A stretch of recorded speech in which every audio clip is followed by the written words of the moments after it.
20장. 그 즈음에 불량배 한 사람이 그곳에 있었는데 그의 이름은 세바였다. 그는 비그리의 아들로서 베냐민 사람이었다. 그는 나팔을 불면서 이렇게 외쳤다. 우리가 다윗에게서 얻을 몫은 아무것도 없다. 우리가 이새의 아들에게서 물려받을 유산은 아무것도 없다. 그러니 이스라엘 사람들아, 모두들 자기의 집으로 돌아가자. 이 말을 들은 온 이스라엘 사람들은 다윗을 버리고 비그리 아들 세바를 따라갔다. 그러나 유다 사람은 요단강에서 예루살렘에 이르기까지 줄곧 자기들의 왕을 따랐다. 다윗은 예루살렘의 왕궁으로 돌아온 뒤에 예전에 왕궁을 지키라고 남겨둔 후궁 10명을 붙잡아서 방에 가두고 감시병을 두었다. 왕이 그들에게 먹을 것만 주고 더 이상 그들과 잠자리를 함께하지 않았으므로 그들은 죽을 때까지 갇혀서 생과부로 지냈다. 왕이 아마사에게 명령하였다. 장군은 유다 사람을 사흘 안에 모아 나에게 데려오고 그대도 함께 오시오. 아마사가 유다 사람을 모으러 갔으나 왕이 그에게 정하여 준 기간을 넘겼다. 그래서 다윗은 아비새에게 명령하였다. 이제 비그리 아들 세바가 압살롬보다 더 우리를 해롭게 할 것이오. 그러므로 장군은 나의 부하들을 데리고 그를 뒤쫓아가시오. 혹시라도 그가 잘 요새화된 성읍들을 발견하여 그리로 피하면 우리가 찾지 못할까 염려되오. 그래서 요압의 부하들과 그렛 사람과 블렛 사람과 모든 용사가 비그리의 아들 세바를 뒤쫓아가려고 아비새를 따라 예루살렘 밖으로 나갔다. 그들이 기브온의 큰 바위 곁에 이르렀을 때 아마사가 그들의 앞으로 다가왔다. 요압은 군복을 입고 허리에 띠를 띠고 있었는데 거기에는 칼집이 달려있고 그 칼집에는 칼이 들어있었다. 요압이 나아갈 때 칼이 빠져나와 있었다. 요압은 아마사에게 형님 평안하시오 하고 말하면서 오른손으로 아마사의 턱수염을 잡고 입을 맞추었다. 요압이 다른 손으로 칼을 빼어 잡았는데 아마사는 그것을 눈치채지 못하였다. 요압이 그 칼로 아마사의 배를 찔러서 그의 창자가 땅바닥에 쏟아지게 하니 다시 찌를 필요도 없이 아마사가 죽었다. 그런 다음에 요압은 자기 동생 아비새와 함께 비그리 아들 세바를 뒤쫓아갔다. 그때 요압의 부하 한 사람이 아마사의 주검 곁에 서서 외쳤다. 요압을 지지하는 사람과 다윗 쪽에 선 사람은 요압 장군을 따르시오.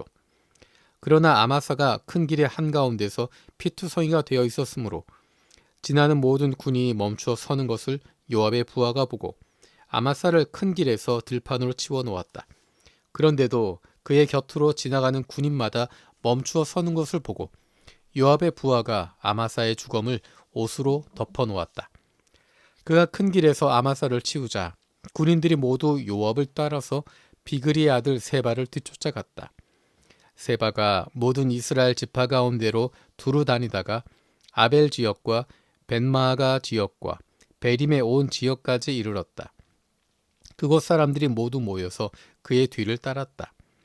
요압을 따르는 군인들은 그곳에 이르러서 벤마아가의 아벨을 포위하고 세바를 치기 시작하였다. 그들이 성읍을 보면서 둔덕을 쌓으니 이 둔덕이 바깥 성벽의 높이만큼 솟아올랐다. 요압을 따르는 모든 군인이 성벽을 무너뜨리려고 부수기 시작하니 그 성읍에서 슬기로운 여인 하나가 이렇게 외쳤다. 제 말을 들어보십시오. 좀 들어보시기 바랍니다. 제가 장군께 드릴 말씀이 있으니 요압 장군께 이리로 가까이 오시라고 말씀을 좀 전하여 주십시오. 요압이 그 여인에게 가까이 가니 그 여인이 요압 장군이십니까? 하고 물었다. 요압이 그렇소 하고 대답하니 그 여인이 요압에게 이 종의 말을 좀 들어보시기 바랍니다 하였다. 요압이 말하였다. 어서 말하여 보시오. 그 여인이 말하였다.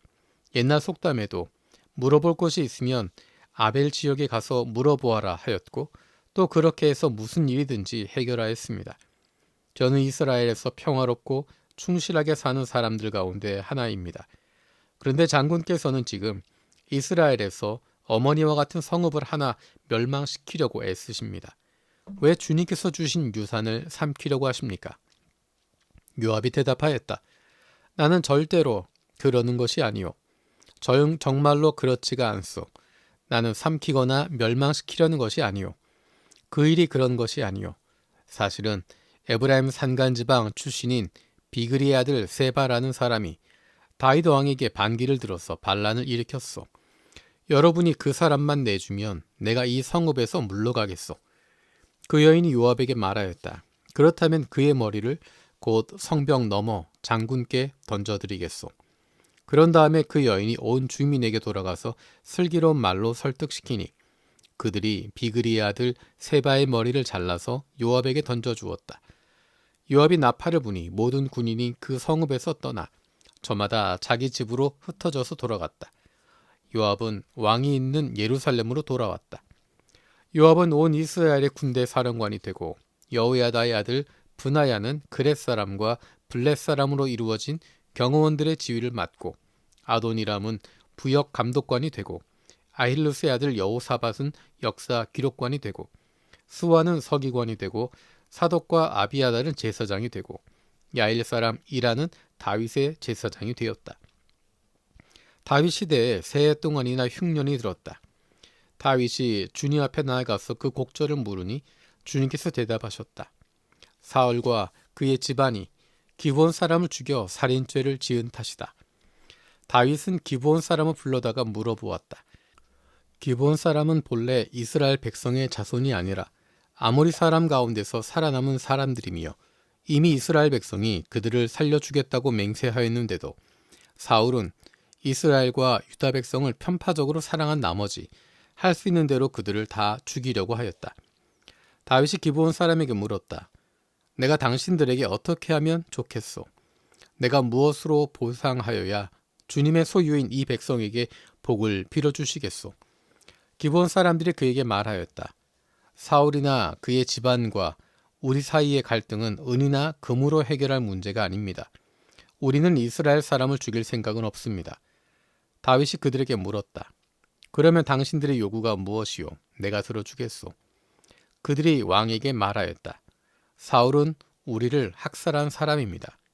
그는 이스라엘 영토 안에서는 우리가 어느 곳에서도 살아남지 못하도록 우리를 몰살시키려고 계획한 사람입니다. 그의 자손 가운데서 남자 7명을 우리에게 넘겨주시길 바랍니다. 그러면 주님께서 택하신 왕 사울이 살던 기브아에서 우리가 주님 앞에서 그들을 나무에 매달겠습니다. 왕이 약속하였다. 네가 그들을 넘겨주겠소. 그러나 다윗은 사울의 아들인 요나단과 그들 사이에 계시는 주님 앞에서 맹세한 일을 생각하여 사울의 손자요 요나단의 아들이 무비보셋은 아껴서 빼놓았다. 그 대신에 왕은 아야의 딸 리스바가 사울과의 사이에서 낳은 두 아들인 알모니와 무비보셋을 붙잡고 또 사울의 딸 메랍이 무올라 사람 바르실레의 아들인 아드리엘과의 사이에서 낳은 아들 5을 붙잡아다가 기브온 사람의 손에 넘겨주었다. 기브온 사람이 주님 앞에서 그들을 산에 있는 나무에 매달아 놓으니 그 7이 다 함께 죽었다. 그들이 처형을 받은 것은 곡식을 거두기 시작할 무렵 곧 보리를 거두기 시작할 때였다. 그때 아야의 딸 리스바가 굵은 배로 만든 천을 가져다가 바윗돌 위에 쳐놓고 그 밑에 앉아서 보리를 거두기 시작할 때로부터 하늘에서 그 주검 위로 가을비가 쏟아질 때까지 낮에는 공중의 새가 그 주검 위에 내려앉지 못하게 하고 밤에는 들짐승들이 얼씬도 하지 못하게 하였다. 아야의 딸이며 사울의 첩인 리스바가 이렇게 했다는 소문이 다윗에게 전해지니 다윗이 길앗의 야벳으로 가서 사울의 뼈와 그의 아들 요나단의 뼈를 그 주민에게서 찾아왔다. 블레셋 사람이 길보아 산에서 사울을 죽일 때 블레셋 사람이 사울과 요나단의 시신을 벳산의 광장에 매달아 두었는데 거기서 그 시신을 몰래 거두어 간 이들이 바로 길르앗의 야베스 주민이다. 다윗이 이렇게 사울의 뼈와 그의 아들 요나단의 뼈를 거기에서 가지고 올라오니 사람들이 나무에 매달아 죽인 다른 사람들의 뼈도 모아서 사울의 뼈와 그의 아들 요나단의 뼈와 함께 베냐민 지파의 땅인 셀라에 있는 사울의 아버지 기스의 무덤에 합장하였다.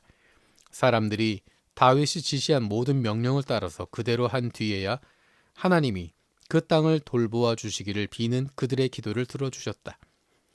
블레셋과 이스라엘 사이에 다시 전쟁이 일어나서 다윗이 군대를 거느리고 내려가서 블레셋 사람과 싸웠다. 블레셋 사람과 싸우는 전투에서 다윗이 몹시 지쳐 있을 때 거인족의 자손인 이스비 분옵이라는 사람이 300세길이나 되는 청동창을 들고 허리에는 새 칼을 차고 다윗을 죽이려고 덤벼들었다. 그러자 스루야의 아들 아비새가 그 블레셋 사람을 쳐 죽이고 다윗을 보호하였다. 그런 다음에는 다윗의 부하들이 다윗에게 다시는 자기들과 함께 싸움터에 나가지 않겠다고 약속을 받고서 그에게 말하였다. 임금님은 이스라엘의 등불이십니다. 우리는 우리의 등불이 꺼지지 않도록 지키고자 합니다. 그 뒤에 다시 곱에서 블레셋 사람과 전쟁이 일어났다.